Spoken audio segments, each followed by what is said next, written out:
Hello everyone, welcome back to my YouTube channel Learn with Doc Swati. If you haven't watched my first 3 videos on tooth trait series, especially one on Permanent Maxillary Central Incisor and other on Lateral Incisors, do check them out. The links are in description box. Today we are moving ahead in tooth trait series and discussing the Permanent Mandibular Central Incisor. I will be covering only important traits you need to know for your practical exam. Remember, in practical exam you can write maximum 3 points for each trait for each tooth, while for theory exam you can refer all these points. Coming towards the set traits of Permanent Mandibular Central Incisor, we'll compare it with Deciduous Mandibular Central Incisor. So, Permanent Mandibular Central Incisor is larger, while the deciduous is smaller. Permanent mandibular central incisor appear yellowish whiter in color, while the deciduous mandibular central incisor is milky whiter in color. There will be less cervical constriction in permanent mandibular central incisor, as you can see here, while the cervical constriction is more in deciduous mandibular central incisor. The crown length in permanent cervico-incisally is greater than mesiodistally, whereas in deciduous mandibular central incisor their crown length more mesiodistally than cervico-incisally. Coming towards the class trait of permanent mandibular central incisor, so there is a presence of incisal dominance, that is, there will be the aesthetic importance of these teeth. Mamelons are present in newly erupted teeth.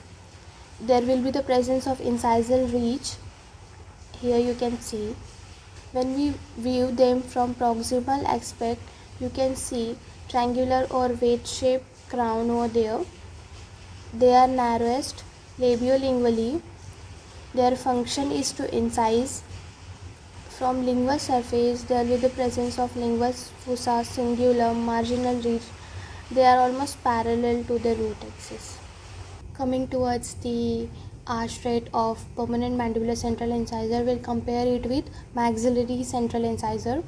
Here you can see in permanent mandibular central incisor, the facet appears labially on wearing, while in maxillary central incisor the facet appears on lingual side on wearing. There will be the presence of symmetry, that is bilateral symmetry present in mandibular central incisor, while it is absent in maxillary central incisor.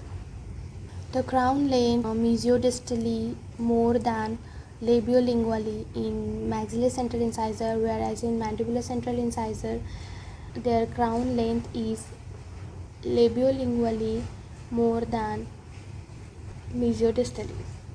In maxillary central incisor, more prominent lingual fossa, cingulum and marginal ridge appears from palatal or lingual view, while it is less prominent visible in mandibular central incisor.